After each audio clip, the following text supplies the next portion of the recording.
안녕하십니까, 이진우입니다. 우리가 기후변화의 문제, 온실가스 문제는 예전부터도 걱정을 계속 해오던 이슈이긴 한데요. 요즘은 이게 좀 더 현실로 다가와지고 있구나라는 느낌을 줄 때가 많아지고 있죠. 앞으로 1, 20년만 더 지나도 이 기후변화가 경제에 미칠 영향이 훨씬 더 심각해질 것이다라는 걱정거리도 함께 던져지고 있는데요. 그래서 전 세계가 오랜만에 합심해서 탈탄소 정책을 펴고 있기도 합니다. 오늘은 이런 탈탄소 흐름에 관련한 이슈들, 빌 게이츠 기후 재앙을 피하는 법이라는 책을 중심으로 살펴보겠습니다. G7 재무장관들이 최근에 글로벌 최저 법인세율의 하한선을 15%로 합의했다는 소식 전해 들으셨죠? 원래 법인세가 세계에서 제일 낮은 편이어서 다국적 기업들을 유치하기 좋았던 아일랜드 같은 나라는 이런 흐름에 대해서 다소 불만도 있고 고민도 많아질 텐데, 오늘 종횡무진 세계를 가다 시간에는 그런 고민을 안고 있는 아일랜드로 가보겠습니다. 손에 잡히는 경제 플러스 바로 시작합니다.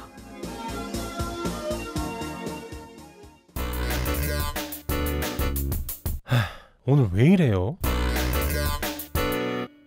네, 오늘 주식시장은 양시장 모두 약보합권입니다. 코스피는 0.16%, 코스닥은 0.22% 하락 중이네요. 교보증권 김형렬 리서치센터장을 전화로 연결했습니다. 안녕하십니까? 네, 안녕하세요. 예, 이번 주 후반에 미국 물가지표가 매달 나오는 거지만 또 나오죠? 네, 그렇습니다. 이게 좀 걱정이기도 하고 이슈이기도 한 모양이에요. 예. 네, 이번 주에는 사실 내일 내마녀의 날이라 불리는 선물 옵션 동시 만기일도 예정되어 있고요. 예. 또 주 후반 미국의 5월 소비자 물가 지수가 발표되다 보니 요즘 인플레이션에 대한 우려, 그리고 이와 연계되는 테이퍼링, 통화 정책 기조 변화에 대한 어떤 부담 등이 이번에 발표되는 지표로 인해서 영향을 크게 받지 않을까라는 걱정을 하고 있는 것 같습니다. 지난달 미국의 소비자 물가가 4.2%를 기록했고 이번에는 한 4.7%로 늘어날 것으로 알려져 있는데, 지난해 미국의 소비자 물가 원지수가 가장 연중 바닥으로 떨어졌었던 것이 작년 5월이었었거든요. 예. 그런 최악의 상황과 비교를 하려다 보니 상대적으로 그런 물가 상승에 대한 부담 등이 커지고 이런 영향 등으로 인해서 주식시장도 상당히 어떤 관망세가 조금 짙어진 흐름이 이번 주 전체에 나타나고 있는 것 같습니다. 예상을 하고 있는데 물가가 많이 오를 거다. 작년에 5월에 특히 물가가 많이 낮았기 때문에. 그렇죠. 그러나 이렇게 큰 숫자가 물가 상승률로 나타나면 투자자들이 어떤 반응을 보일지 참 불안하고 궁금하니까 일단은 좀 지켜보자, 이런 경계를 하고 있다는 뜻이네요. 네, 그렇습니다. 발표는 언제입니까? 네, 금요일이기 때문에 우리 기준으로는 이제 토요일 날 오전에 확인하실 수가 있습니다. 그러면 미국 시장은 그 마지막 거래일, 이번 주 마지막 거래일에 반영이 그렇습니다. 될 것이고 우리나라는 그 여파는 이제 다음 주에 받겠네요. 그렇습니다. 최근에 미국 주식 시장 보면 이게 뭐 재밌다고 해야 될까요? 그 오를 이유가 별로 없어 보이는 종목들, 회사들이 뭐 하루에도 뭐 30-40%도 오르기도 하고, 그렇죠. AMC, 게임스탑 이런 회사들은 유명했고, 어제는 뭐 웬디스 햄버거도 갑자기 몇십 %씩 오르기도 하고. 네네. 이걸 어떻게 받아들여야 됩니까? 네, 우선 시장은 지수에 대한 부담을 느끼고 있는 가운데 어떤 시장에 상존하는 자금 등은 여전히 활동성이 크다라는 의미로 우리가 해석해 볼 수 있을 것 같은데요. 이번 주 상당히 굵직한 경제 지표가 예정되어 있고, 또 다음 주에는 연이어서 FOMC를 우리가 바라봐야 되는 상황들, 이런 부분 등은 결국 대형주에 대한 투자에 있어서는 부담을 느끼고 있는 상태입니다. 문제는 시중 자금의 활동성과 어떤 투자에 대한 공격성이 약해지지 않다 보니 시중 자금은 스토리를 많이 찾아가는 상황인 것 같거든요. 결국 미국 내에서도 경제활동 재개에 대한 기대감 등이 커지다 보니 그와 연계되는 뭐 레저, 유통, 소비 등과 관련된 주식 등에 대해서 관심이 많아지고 이들 사이에 투자자들의 입에 오르는 주식 등에 대한 관심이 커지고 있는 현상인데요. 이는 우리나라에서도 테마주라는 용어와 함께 활용되는 부분 등이 자주 반복되고 있는데, 그런 현상들과 일맥상통한다라 볼 수가 있을 것 같습니다. 이런 게 자꾸 오르내리고 그럴 때는 보통 주식시장은 어느 때입니까? 보통 이럴 때가 끝물이라는 말씀들도 하시고 이런 거야 뭐 늘 자주 있는 일이야 라고 또 생각하시는 분도 있으신 것 같던데요. 네, 맞습니다.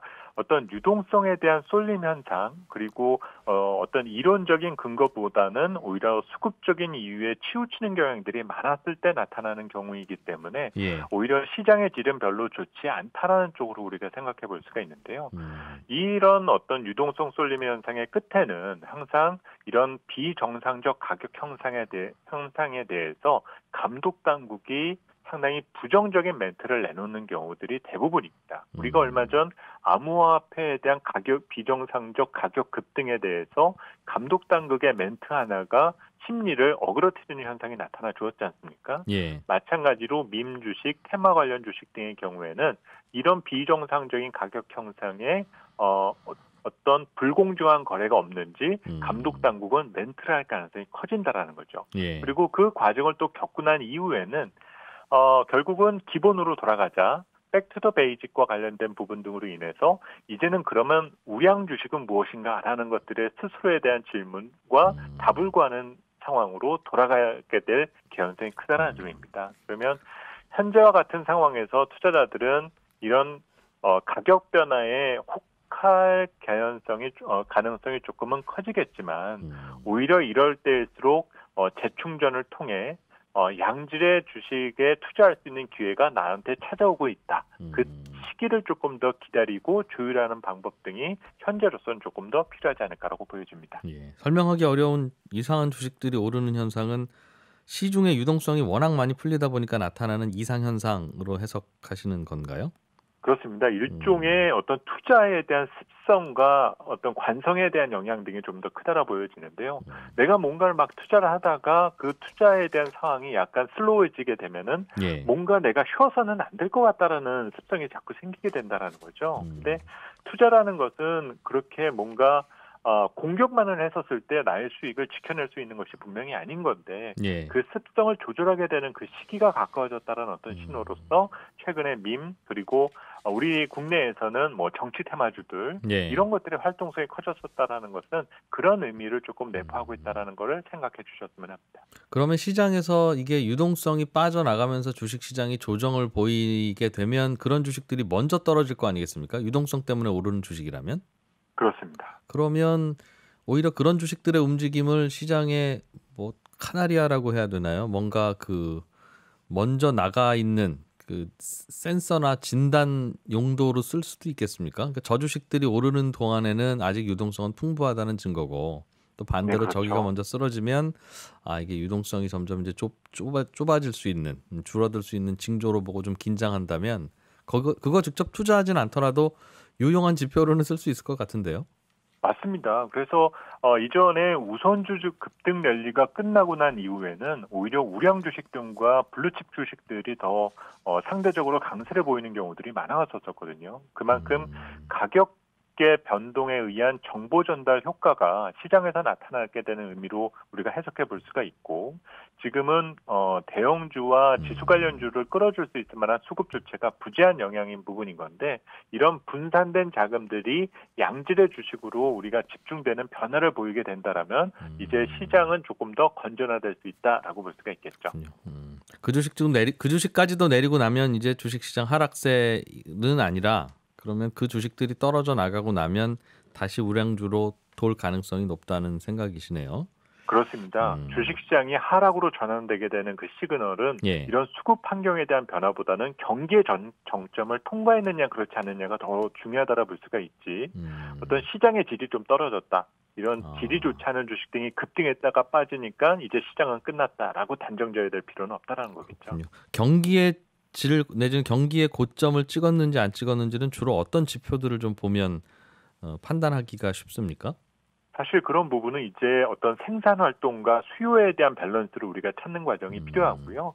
오히려 기업들 사이에 무분별한 경쟁, 그 사이에서 소비자들은 혜택을 볼 줄 모르겠지만 그 과정에서 생산성과 수익성이 떨어지게 되는 것이 경기 정점을 지나갈 때 나타나는 현상인데 지금으로서는 아직 그 징후는 보이고 있지 않다는 점 등도 중장기 시각을 갖는 데 있어서 생각해 두셔야 될 것 같습니다. 고점 징후는 기업들 실적을 좀 들여다보면 거기서 먼저 나타난다는 말씀이시네요.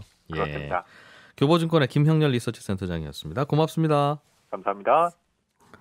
최근에 주식시장의 이런저런 투자의 테마도 친환경이고 여러 가지 발표되는 정책들도 보면 탈탄소, 클린에너지 이런 환경 중심의 정책들이 많이 쏟아지고 있습니다.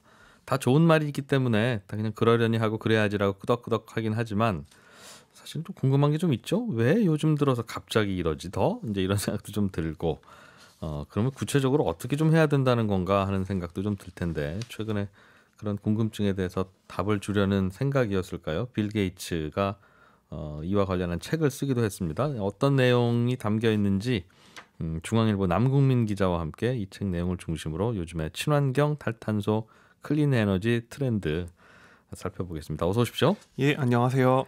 요즘 많이 나오는 용어 중에 하나가 탄소 중립이더군요. 예, 맞습니다. 2050년까지 탄소 중립을 하겠다.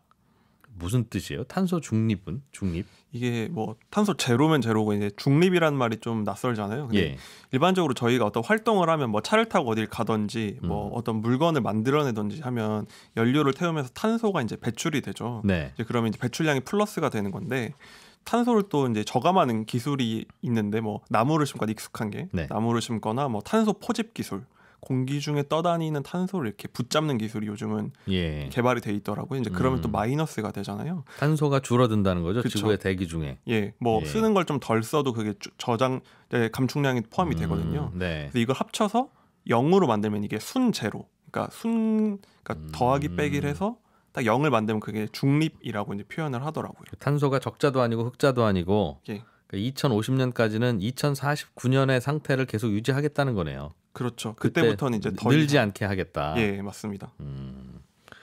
이 얘기는 좋은 얘기죠, 사실은. 탄소가 뭐 많으면 좋을 건 뭐가 있겠습니까? 뭐 괜찮다는 분도 있고 심각하다는 분들도 있긴 하나 우리 지구 대기 중에는 탄소가 많으면 좋아요 하는 분은 없으니까 그렇죠. 당연히 줄이는 게 좋긴 한데 요즘 들어서 갑자기 이 얘기가 시급한 것처럼 나오는 건 왜 그렇습니까? 이게 정말 한국에서는 너무 급박한 일이라고 기업 관계자분들 부담을 느낄 정도로 빠르다 생각하는데 이게 일단은 트럼프에서 이제 바이든 정권으로 이제 민주당 정권을 바뀌면서 좀 이런 친환경 기조가 강화된 게 일단 하나의 이제 시발점이 되긴 했어요. 예. 근데 좀 더 큰 변화가 이제 자본이 이제 그런 친환경 쪽으로 움직이기 시작했다는 점이 좀 큰 것 같습니다. 제 생각에는 이게 전 세계에서 가장 큰 자산 운용사가 이제 블랙록이라는 자산 운용사인데요. 네.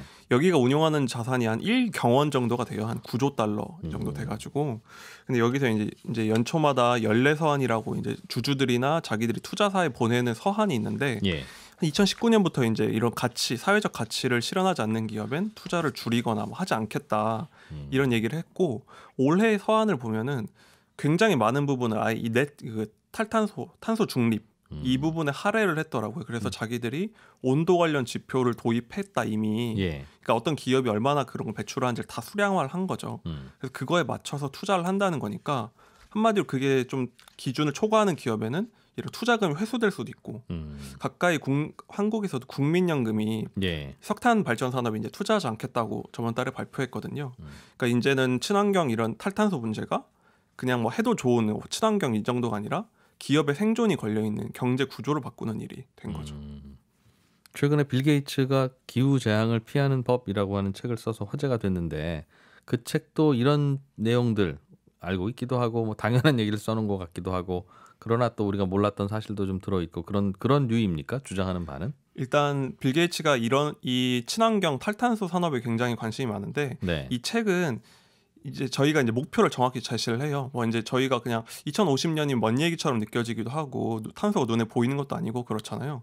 근데 빌 게이츠는 딱 두 가지 숫자를 얘기합니다. 510과 0 해서 510이 뭐냐면 예. 지금 이제 1년에 인류가 배출한 탄소의 양이 510억 톤이거든요. 근데 이걸 2050년까지 0으로 만드는 게 목표다. 일단 네. 이 목표를 정확히 제시를 하고 그럼 그 510억 톤이 뭐에서 나오는지를 하나하나 이렇게 설명을 해줍니다. 그리고 그걸 어떻게 줄여야 되는지를 설명해주는 이 탈탄소의 큰 그림을 보여주는 책이라고 생각하시면 좋을 것 같아요.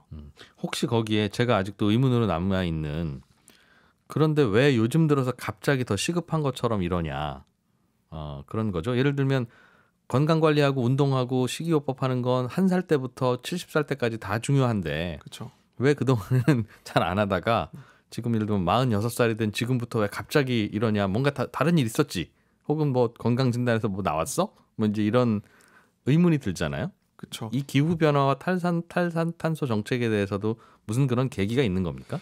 일단 2050년이라는 목표가 왜 나왔는지가 궁금할 수 있는데 네. 지금 이제 과학자들이 추산한 바로는 지금 이제 배출량이 조금씩 늘고 있는 상황이니까 이 추세가 이어지면 그러니까 저희가 산업혁명이 시작된 이후로 이제 기온 상승이 시작된다고 보거든요. 탄소가 그때부터 많이 배출됐으니까. 예. 그때 이후로 지금 상태가 유지되면 3도가 오른다고 하는 거예요. 200년 만에 지구 기온이 3도가 오르는 변화가 예상된다고 하거든요. 내버려 두면 예, 지금 이 상태로 가면. 근데 이거를 과학자들이 기존 제시하는 선은 2도는 넘으면 안 되고 왜냐면 이미 굉장히 상승을 했거든요. 지금까지 쌓여온 게 있어서 그렇죠. 이미 약간 가속 페달을 밟은 거죠. 이제 거대한 트럭이 있다고 생각하면 예. 브레이크를 밟는다고 해서 그 자리에 서는 게 아니잖아요. 근데 과학자들이 보니까 2050년, 30년 후까지 제로를 만들지 못하면 이게 그냥 그때부터는 걷잡을 수 없다. 그렇죠. 그때부터는 해도 늦는다는 거죠. 그렇죠. 그때부터는 뭐 해도 늦기 때문에 그래서 저희 기준에 30년이 긴 시간이지만 지구의 역사로 봤을 땐 짧은 시간이잖아요. 야. 그러니까 그 사이에 해내야 된다 미션을 준 거죠. 이게 화성인이나 목성인이나 금성인이 있어서 우리 지구인을 바라보면 저 친구들은 꼭 닥쳐서 저러지. 이거 보면 참 사람도 마감에 쫓겨서 하는 것처럼 그런 느낌이네요. 예, 맞습니다. 중요할 거라고 분명히 본인들도 알고 있었던 것 같은데 하는 생각은 들겠군요. 예. 그래서 그러면 탄소 줄여야 되는데 어디서 탄소가 제일 많이 나오는 겁니까? 저희가 이제 에너지나 이런 얘기를 많이 하다 보니까 예. 이제 이런 탈탄소하면 항상 발전소, 뭐 전기 이런 생각만 하는데요. 제일 많이 나오는 건 사실 31%가 제조에서 나옵니다. 그러니까 제조라 하면 가장 많은 게 강철, 그 다음이 시멘트, 그리고 이제 플라스틱이나 이런 석유화학 제품에서 나오거든요. 뭘 사서 쓰니까 탄소 나온다는 거군요. 그렇죠. 만드는 예. 모든 것. 이게 굉장히 철강이나 시멘트 같은 경우는 그 생산량만큼의 거의 공정에 따라 다르지만 비슷한 만큼의 탄소가 나오기 때문에 예. 시멘트나 강철 굉장히 무겁잖아요. 엄청나게 많은 탄소가 거기서 배출이 된다. 근데 저희가 그걸 안 쓸 수는 없으니까 지금부터 그걸 다 줄인다는 게 그냥 발전소 바꾸는 정도로 되는 일이 아니라는 걸 이 책을 보면 알게 됩니다. 사실은 친환경 주택, 친환경 전기차보단 자동차 안 만들고 안 쓰고 그렇죠. 집 그냥 있는 것 살고 새로 안 짓고 하는 게 훨씬 더 친환경인 건데 그게 그 얘기하죠. 예. 그렇죠. 이제 보통 친환경이나 환경주의자 이런 분들은 이제 소비를 줄이자 이런 주장이 많은데 물론 그것도 좋지만 빌 게이츠는 인류가 이렇게 발전하는 거 막을 수는 없기 때문에 예. 우리가 뭐 제도적이든 기술적이든 개발을 해야 된다라는 게 이 책의 주요 주장입니다. 그럼 제조 자체를 줄일 수는 없고 그렇죠. 그 다음에는 그럼 우리가 할 수 있는 최선의 노력이 뭐라는 겁니까? 이제 가장 큰 문제인 철강 같은 경우는 이제 그런 코크스라는 석탄에서 나온 거를 그 가공할 때 넣어서 거기서 대부분 탄소가 나오거든요. 연료 철을 일단 녹여야 되니까. 그렇죠. 엄청난 열을 내야 되기 때문인데 이거를 다른 기술로 대체하는 것도 개발은 되고 있는데 아직은 좀 초기 단계이고 그래서 결국은 얘기 나오는 게 탄소 포집 기술이라고 공기 중에 떠다니는 탄소를 붙잡는 기술이 지금 나와 있긴 한데 네. 문제는 이걸 적용하면 원가가 굉장히 비싸집니다. 철 만드는 과정에서 예. 철강 같은 경우는 이걸 다 적용하면 1.3배. 지금은 100원으로 만드는 걸 이제 130원으로 만들어야 되고 시멘트가 더 심각한 게 한 2배가 넘거든요. 예. 그러면 이제 기업들 입장에서는 이게 너무 큰 부담이기 때문에 당장 다 바꾸는 거는 거의 불가능한 상황이라고 할 수 있죠. 원가에 반영이 할 텐데 시멘트가 2배로 비싸지면 사람들이 잘 안 사쓰겠죠. 그렇죠. 그러다 보면 시멘트 회사들도 불편해지고 일단은 그래도 탄소 포집 기술을 좀 써야 된다는 게 주장인가 봅니다. 뭐 철강 같은 경우는 전기로라는 거 지금 이제 그런 연료를 떼는 일반 고로가 있고 이제 전기료라는 기술도 있긴 한데 그거 같은 경우는 고철을 넣어서 녹이는데 좀 철강의 질이 안 좋은 그런 단점이 있고 뭐 시멘트는 딱히 대안도 없고 이래서 현재로서는 그런 탄소 포집 기술이 좀 그나마 나은 대안이 아닌가. 해봐야 되는 거. 예. 탄소로만 보면 빌 게이츠는 원자력 발전도 괜찮은 대안이다라고 주장했다면서요? 빌 게이츠가 이제 대표적으로 좀 원전을 대안으로 주장하는 사람인데요. 요즘에 그런 소형 모듈 원전이라는 것도 굉장히 절친한 친구인 그 워런 버핏이랑 같이 투자해가지고 예. 이슈가 되고 했죠. 그러니까 이런 석유 발전이 없애야 된다는 거는 이제 모두가 동의를 하는데 저희가 그걸 안 쓰고 살려면은 뭔가 대안이 필요하잖아요. 사실 그런 풍력이나 태양광을 모두 다 대체하면 좋겠지만 아직은 그게 어렵다 보니까 그 사이에 갈 때 뭐를 해야 할 것이냐 이게 지금 논쟁거리거든요. 예. 근데 이제 빌 게이츠는 원전은 탄소 배출량 거의 0에 가깝기 때문에 탈탄소 목적에는 부합을 한다. 네. 근데 우리가 아는 그 원전의 단점들이 있잖아요. 뭐 안정성이라든지 아직도 예. 폐기물 처리 방법은 나오지 않았고 예. 이런 문제가 있기 때문에 한쪽에서는 그나마 좀 탄소 배출량이 훨씬 적은 가스 발전을 몇 년 동안 하면서 LNG. 예, 그렇죠. 예. 그렇게 하면서 이제 장기적으로 완전 재생에너지로 가야 되지 않냐 이런 얘기도 하고 있습니다. 그걸로 또 다 바꾸려고 해도 또 쉽진 않겠어요. 그게 그렇죠. 가스가 뭐 무제한 나오는 것도 아니고. 네. 전기차는 적절한 대안이라고 주장해요?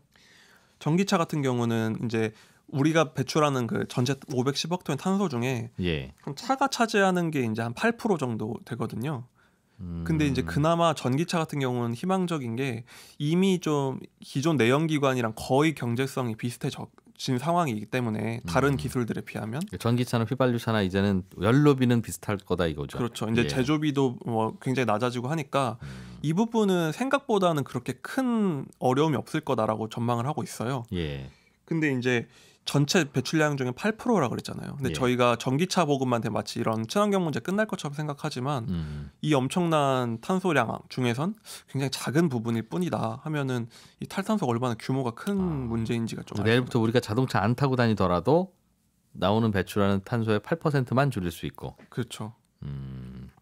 그리고 이걸 다 전기로 바꾼다 하더라도 그 전기를 만들 때 깨끗하게 만드는 게 아니라 말씀하신 대로 석탄 화력 발전 뭐 이런 거에서 만들면 의미 없는 거잖아요. 그렇죠. 그러다 보니까 방금 말한 그런 전력 발전 문제가 굉장히 중요합니다. 그런 것도 있고. 알겠습니다. 탄소 국경세라고 하는 걸 도입하겠다는 게 유럽연합의 발표였어요.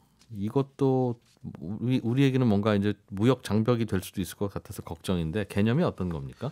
이제 기존에는 탄소를 많이 배출하는 기업에 자국 내 기업에게 탄소세라는 건 물려왔는데 예. 국경이라면 이제 외국 기업들에게 물리는 거예요. 이제 유럽 같은 경우는 제조업이 좀 약하기 때문에 탄소 배출량이 좀 적은 편인데 예. 이런 한국에서나 중국에서 오는 그런 철강 이런 거에 이제 탄소 배출한 만큼 자기들이 세금을 물리겠다는 거죠.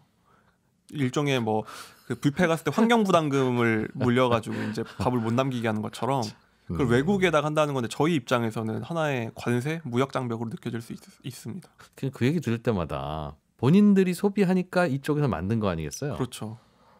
그러면 만든 사람이 잘못이에요? 소비하느라고 사는 사람이 잘못이에요? 그러니까 이게 참 저희 입장에서는 억울한 게 예를 들면 뭐 저희가 포항시에서 배출을 많이 한다고 포항시에 세금을 물리는 게 좀 불합리한 거잖아요. 전 국민이 그렇죠. 같이 포항에서 써요. 만든 철강으로 우리가 다 서울에 집 짓고 사는데 포항이 잘못한 건 아니잖아요, 또. 사실 뭐 유럽은 이런 철강 산업이 없어진 지 오래됐다 보니까 예를 들면은 저희 같은 이제 제조업 국가들은 좀 억울할 수가 있는 면이 있는데 예. 이미 전 세계적인 합의가 이루어졌다 보니까 이 흐름을 거스르기는 어렵지 않나 생각합니다. 그럼 가격에 반영될 거고, 그럼 이제 수요도 줄어들 거고, 그들도 불편하고 우리도 불편하겠네요. 그렇죠. 이제 뭐 저희도 가격을 전가할 테니까 네. 뭐 결국 전 지구적인 변화가 필요하지 않나 생각합니다. 예. 빌 게이츠의 기후재앙을 피하는 법이라는 책을 중심으로 어떤 내용도 들어있는지 책 안 사 읽어도 되게 해주셔서 고맙습니다. 네, 감사합니다. 중앙일보 남국민 기자였어요. 고맙습니다. 경제학자와 떠나는 세계 일주 시간 종횡무진 세계를 가다. 오늘은 아일랜드로 가봅니다. 왜 아일랜드로 가는지는 잠깐 말씀을 드렸죠. 요즘 글로벌 법인세 변화가 있어서 이 나라가 아주 고민이 많다고 해요. 한국경제산업연구원 박정호 실장 나오셨습니다. 어서 오세요. 예, 안녕하세요.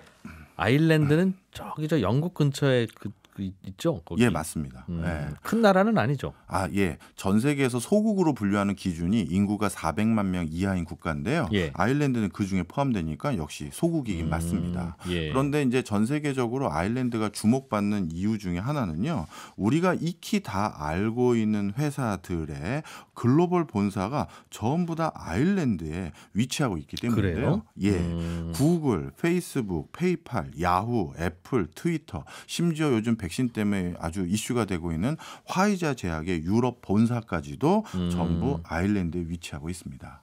왜 다들 거기로 갔어요? 바로 이번 주제 중에 하나인 G7 재무장관 회의의 법인세율을 최저한을 다 우리 합의를 보자. 요거와 관련이 큰데요. 아일랜드는 전 세계에서 가장 법인세율이 쌌던 장소이기 때문입니다. 좀 설명을 드리면요. 네. 아일랜드는 OECD 가입 국가예요. OECD 가입 국가들이 통상적으로 법인세율 평균이 얼마냐 봤더니 한 21.5% 정도 됩니다. 네. 그러니 뭐 OECD 국가라고 하면 아니면 나름대로 국가가 견실한 상태이기 때문에 그 나라의 여러 그 컨디션들을 이용할 수 있는 혜택으로 그런 법인세를 납부하는 게 통상적인데 아일랜드는 자신들이 제시하고 있는 법인세율이 이것보다 10% 정도 더 낮은 그 법인세율인 10% 초반대를 유지했었는데요. 그런데 제가 좀 전에 열거해드렸던 그 글로벌 회사들을 가만히 보시면 전부 특허 출원을 빈번히 하는 사람들이죠. 지적재산권으로 먹고 사는 나라죠. 맞습니다. 구글이 만든 물건 갖고 와보세요 하면 물건 없어요. 뭐. 맞아요. 그래서 이런 특허를 출원하는 회사들인데 예. 아일랜드 세법에 독특한 조항이 있는데 특허를 아일랜드 내에서 출원을 하는 경우가 있으면 법인세를 더 깎아줍니다. 그래서 법인세가 특허 출원하는 기업들의 경우에는 한 6% 초반, 6.5%까지 낮아져요. 아일랜드는 왜 그렇죠? 그 특허를 왜 여기서 출연하라고 하죠? 그 여러 가지 이유가 있습니다. 아일랜드는 뭐 초창기에는 농업 말고는 별다른 게 할 게 없었어요. 예. 그런데 자국의 경제를 발전시킬 수 있는 모멘텀을 어떻게든 찾아보려고 1920년대 초반에 건국하고 난 뒤에는 농업으로 먹고 살았지만 아일랜드를 전 세계에서 많이 비아냥거렸던 게 저 친구들은 영국으로부터 독립은 했지만 아직도 영국 없이는 못 사는 나라구나. 예. 전부 농산물을 영국에 수출하고 필요한 물건들을 영국에서 수입해 와야 됐었거든요. 예. 그러다 보니 이건 안 되겠다 싶어서 자본민족주의라고 해야 되나요? 우리 자국의 산업을 일으켜보자라고 해서 자국 산업을 일으키기 위한 아일랜드 토착 자본을 형성해서 은행도 만들고 예. 외국 기업이 아일랜드에서 법인을 세운다 하더라도 반드시 아일랜드 지분이 51% 이상이 되어야 된다라는 그런 조항들을 많이 만들어서 그걸로 산업을 육성해 보려고 했는데 완전히 실패했습니다. 네. 왜냐하면 아일랜드 같은 소국에 와서 누가 글로벌 회사들이 예. 자신이 경영권도 온전히 수립할 수도 없고 은행을 이용하거나 뭘 할 때마다 또는 고용할 때마다 아일랜드인들을 뭐 반강제적으로 더 고용해야 된다라든가 이런 조항에 누가 동의를 하겠어요. 그렇게 그래서. 강제적인 조항을 만들 수 있는 국가는 우리 바로 위에 있었죠. 어디입니까? 우리 위에요? 예, 그 나라요. 예. 예, 중국이죠. 예. 워낙 큰 시장을 가지고 있으니까 중국에서 장사하려면 중국 기업과 무조건 합작해야 되고 그리고 그럴 때도 반드시 어떻게 해야 돼? 그 룰을 다 정해도 기술 이전 해야 되고. 네, 무조건 숙이고 들어가야 되거든요. 안 입고 오면 하지 마 할 수 있어야 되는데. 그렇죠. 시장이 커서. 네, 아일랜드는 그게 안 됐던 거죠. 그래서 아일랜드는 1950년도에 정말 놀라운 일이 생기는데요. 지난 200년 동안 아일랜드 인구가 가장 크게 줄어들었습니다. 결국 1960년대에는 예. 원래 아일랜드 인구가 통상적으로 400만 명 왔다 갔다 했었는데 근 200만 명대까지 떨어졌어요. 예? 반토막이 났네요. 예, 왜요? 다 해외 이민을 간 거예요. 뭐 일자리도 없고 살기 좀 그렇죠. 그래서 여기선 할 게 없는 거죠. 하기야 인구가 내려가기 시작하면 마지막에는 그렇게 급격히 줄어들겠어요. 맞습니다. 이도저도 안 되니까. 예. 특히 아일랜드인들은 그래도 영어권이다 보니 미국 이민이 수월했던 것이죠. 그래서 이렇게 완전 국가가 가장 나락으로 떨어지다 보니까 바로 위에 있는 영국, 어떻게 보면 전 세계적으로 분단 국가다라고 하는 나라가 우리나라는 이제 우리가 전 세계 남은 마지막 분단 국가 이런 소리 하지만요. 해외에서는 무슨 소리세요? 우리도 분단 국가인데 하는 나라가 되게 많아요. 그런데 대표적으로 그 중에 하나가 또 아일랜드입니다. 바로 북 아일랜드는 영국으로 들어가 버리고 네. 남은 아일랜드만 남았거든요. 그런데 이 아일랜드와 이런 관계, 역사적인 관계가 있다 보니까 영국인들이 또 대표적인 영국의 저널인 네. 이코노미스트에서 비아냥을 거렸어요. 구걸하기 시작한 뭐 거지들 이렇게 아일랜드를 이렇게 표현을 그렇게 해버린 거예요. 오. 그래가지고 아일랜드인들의 뭐 분노가 아예 뭐 하늘을 원래 영국과 아일랜드가 사이가 안 좋죠. 그럼요, 굉장히 안 좋죠. 그래서 지금도 거기가 종교까지 원래는 종교는 같았거든요. 그런데 영국 왕중에서 자기 이혼하려고 아예 종교를 새로 만드신 분이 계셨잖아요. 예. 그래가지고 구교였던 것이 갑자기 신교로 바뀌면서 지금 영국인들은 대부분 신교도가 됐고 네. 여기 전통적인 구교도들하고는 종교도 달라버려졌어요. 그러니까 점점 역사가 흘러가면서 종교도 달라지고 모든 것들이 이제 더 사이가 안 좋아진 거죠. 우리나라하고 비슷하네요. 아일랜드가. 네, 맞습니다. 분단국인 것도 비슷하고. 예, 그런 과정에서 이제 이렇게 보호무역주의가 철저히 실패. 실패하다 보니까 아일랜드인들이 눈을 뜬 겁니다. 외자를 유치하는 방법밖에 없구나. 자체적으로 산업을 일구고 농업 말고 부가가치 있는 산업을 할 수 있는 방법은 우리는 없구나. 그럼 외국 기업이 여기에서 활동하기 원활한 환경을 줘야 되겠구나. 네. 이렇게 생각을 한 겁니다. 그게 저렴한 세금? 그렇죠. 그런데 처음엔 저렴한 세금을 준다 하더라도 예. 그래도 아일랜드에 처음엔 주목하는 나라들이 많지는 않았었어요. 왜냐하면 저렴한 세금을 주는 또 다른 나라들이 있는데 네. 법인세가 저렴한 것도 중요하지만 이런 소국을 활용할 때는요. 그 소국에서 생산을 해서 예. 다른 나라에 수출할 때 관세 허들도 봐야 되거든요. 네. 그런데 아일랜드는 세계적으로 이렇게 교역량의 중심에 있는 곳이 아니기 때문에 이 통관 절차라든가 관세에 대한 허들을 많은 나라와 자유롭게 만들지 못했던 것이죠. 예, 예. 그런 아일랜드에게 아주 천재일우의 기회가 하나 왔는데요. 그 중에 하나는 바로 EU, EC의 수립입니다. 유럽연합. 예. 예. 유럽연합이 그러니까 유럽이 단일 시장이 돼버렸고요. 네. 아일랜드는 당연히 거기에 가입을 했죠. 음. 그러면 EU라는 한 시장 안에 멤버국인 아일랜드가 됐으니 네. 아일랜드에서 만약에 무엇인가를 생산하거나 거기에서 뭔가 서비스나 제품을 수출한다고 했었을 때 그럼 EU 전체 시장에 부여되는 여러 관세 장벽이나 허들로부터 자유로워질 수가 있는 것이죠. 네. 바로 그 뒤부터 아일랜드의 법인세율 인하가 아주 전 세계 글로벌 기업들의 눈에 들어오기 시작했고요. 아, 그러면 유럽의 물건을 팔 때는 네. 아일랜드에 본사를 짓는 게 제일 좋겠네 생각을 하게 된 것이죠. 관세도 싸. 관세도 싸니까요. 법인세도 싸. 법인세도 싸고요. 영어도 통해. 영어마저 통하고요. 그리고 겸손해. 고생 좀 하셔서. 고생을 하셨어요. 맞습니다. 그래서 아일랜드인들이 그 전에 고생을 정말 많이 했었을 때 어떤 일이 또 생겼냐면요. 참 말씀드리다 보면 이렇게 아일랜드가 우리나라랑 비슷하구나 생각이 많이 드는 게요. 또 아일랜드는 자체적으로 에너지 수급이 안 돼요. 아, 추운 나라일 텐데. 추운 나라이기도 하고. 예. 그래서 옛날에 오일 쇼크일 때 1970년대 때 그 전에 잠깐 경제가 좀 살아났다가 석유 파동이 일어나고 났더니 갑자기 석유 가격이 아일랜드에서 10배가 뛰었어요. 석유가 안 나나 보군요. 전혀 없습니다. 그럼 네. 다른 거 팔아서 달러 벌어와야 석유 살 수 있는데. 맞습니다. 그런 상황에서 그때 실업률 그때도 또 인구가 많이 또 이민을 가게 됐죠. 그래서 에너지 수급에 대해서도 우리와 마찬가지로 좀 이렇게 독자적이지 못하다는 것도 공통점인데 예. 그러다 보니까 달러가 필요하고 왜냐하면 에너지 사와야 되니까요. 예. 더더욱 수출 의존도 대외 의존도인 경제 구조를 가질 수밖에 없었어요. 그러다 보니까 아일랜드는 EU에 편입돼서 여기에 손잡고 우리나라에 투자해 주세요를 자꾸 시도했던 거고 우리나라는 자주 우리 정부에서 했던 슬로건 있지 않습니까? 전 세계에서 경제적 영토가 가장 큰 나라 한국. 그래서 많은 나라와 FTA 체결했다. 어떻게 보면 또 다른 아일랜드와 비슷한 전략을 비슷하네요. 추구한 그렇죠. 거죠. 그렇게 해서 뭔가 관세 장벽은 낮춰오기 시작했는데 그게 지금까지 흘러온 방법인데 갑자기 아일랜드 입장에서는 뭐라고 할까요? 청천벽력 같은 소리가 이제 나오기 시작합니다. 최근에 그 법인세, 글로벌 법인세 뭐 이런 얘기. 맞습니다. 예. 법인세율을 이렇게 너희들만 따로 낮추는 것에 대해서 좌시하지 않겠다. 그리고 미국 입장에서는요. 이번에 G7에 어떤 문구들이 들어가 있었냐면 단순히 법인세율을 15% 선으로 유지하겠다라는 그런 것들만 명시한 게 아니라 만약에 어떤 영업이익률이 10% 이상을 달성한 기업이 있다면 그 기업들의 영업이익 중에서 네. 20%에 달하는 어떤 금액은 그 이익을 달성한 국가에서 과세해라. 본사가 하지 어디 말고. 있는지 따지지 말고. 예, 그런 조항마저 있는 거예요. 그러니까 이익을 100을 냈으면 80의 이익은 그 본사가 소속된 나라에서 어떻게든 알아서 하고 그 나라 네. 국세청이 걷고 네.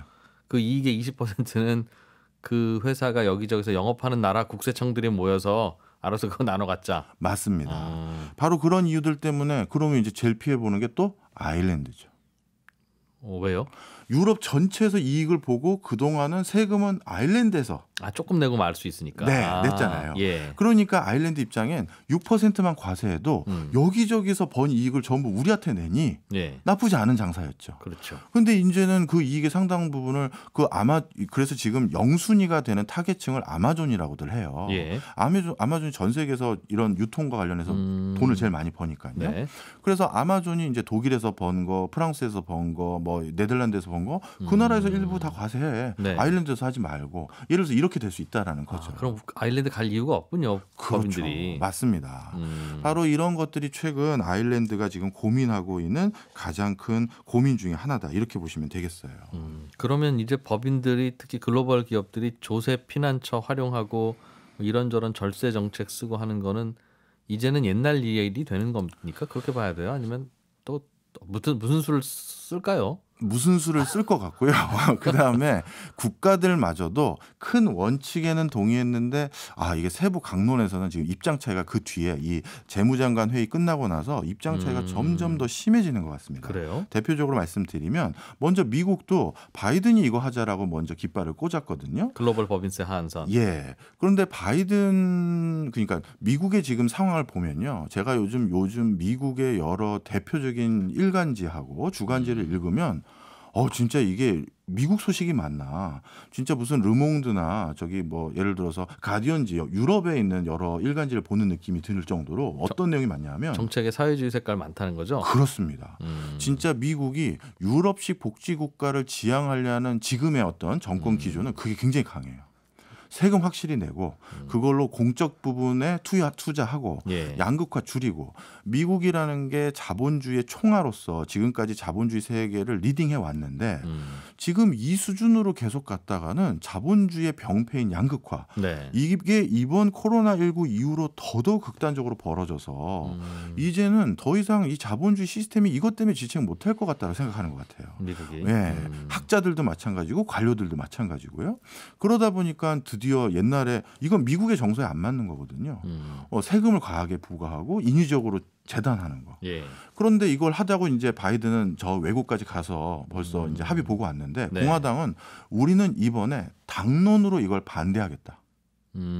개인 자율투표도 아니고 예. 당론으로 우린 집단 반대하겠다라고 선언을 한 상황이에요. 네. 근데 미국만 그런 거냐? 가만히 주판 튕겨봤더니 시설 투자를 해놓은 제조업들은 멀리 못 가요. 갑자기 바뀐다고 해도 예. 상당 기간 그 나라에 있을 수밖에 없거든요.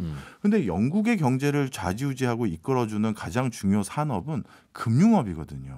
예. 금융업은 사람 고스란히 빼서 야 이번에 저 사무실 임대할 때 저기 가서 우리 그냥 금융업 하자 하면 끝이에요. 예. 그래서 브렉시트 일어난 이후 영국의 금융회사들 중에 상당 부분이 네덜란드로 넘어온 게 벌써 있습니다. 예. 그리고 아일랜드로도 넘어왔었어요. 그런데 영국 입장에서 야 이러다가 다른 것마저도 또 뺏기겠다 싶어서 영국도 합의는 봐놓고선 예. 돌아와서 한 소리가 우리 런던은 예외로 해주세요. 금융의 중심지니까. 글로벌 법인세 하한선을 네, 그거는 예외로 해주세요. 이렇게 다시 얘기하고 싸게 있는 하겠습니다. 이건. 그렇죠. 이제 이렇게 다 돌아가더니 다 딴소리들 하기 시작했어요. 이런 상황이 돼버리니까 이것도 원활하게 진행된다고 보기는 좀 어렵다. 저는 이렇게 보고 있습니다. 그렇군요. 될 리가 없죠, 사실은. 쉽지는 않아요. 될 리가 없겠죠. 그런데 이제 이게 이번이 예전과는 좀 다른 기조를 보이게 되는 가장 큰 이유는요. 뭐 때문이냐면 바로 많은 국가가 지금 세금이 필요한 시점이기 때문이에요. 코로나19로 많은 재정 지출을 해서 재정 부담이 너무 커졌는데 그 과정에서 유럽의 많은 국가들도 뭔가 세금을 더 징수해야 됩니다. 일단은 합의할 가능성도 있다. 그래서 합의할 가능성이 많은 것이죠. 바로 그런 차원에서 지금 이런 게 전개되고 있고요. 예, 한국경제산업연구원 박정호 실장이었습니다. 고맙습니다. 예, 저는 내일 아침 8시 30분에 또 오겠습니다. 이진우였습니다. 고맙습니다.